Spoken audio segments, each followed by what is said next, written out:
gidip minna xafa bo'ldingmi? Yo'q, xafa bo'lganim yo'q. Gidip xafa bo'lma. Gidik. Xafa bo'lmasingda. Nimaga? Yomon bo'ladi. Yomon bola qaynadim men. Senga ovqat yo'q bermaysan, qara. Tiriq ketgandi.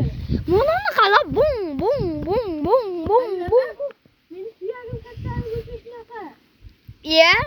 Bo'lmasa mana u fonni qara, baqaloqligida. Mana buni fonni qara.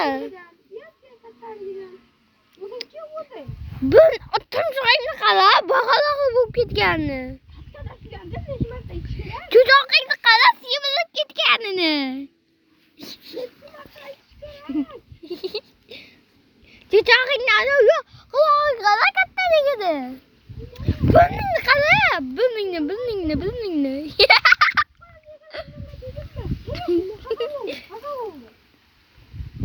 Ya. Ya qara.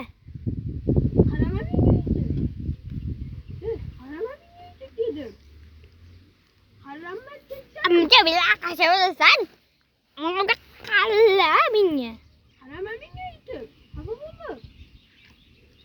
Bo'ling, xafa. Nima qilay? Xafang kunadi. Ketsammi?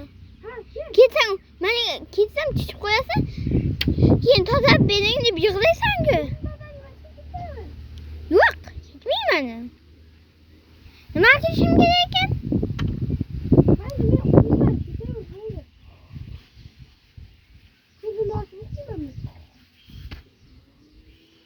Menga qara, aptingni menga qara.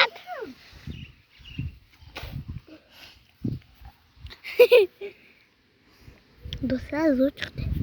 Do'stlar, hayır, men endi uxlayman. O'sha telefonni o'chirdilar. Ya, bo'pti do'stlar.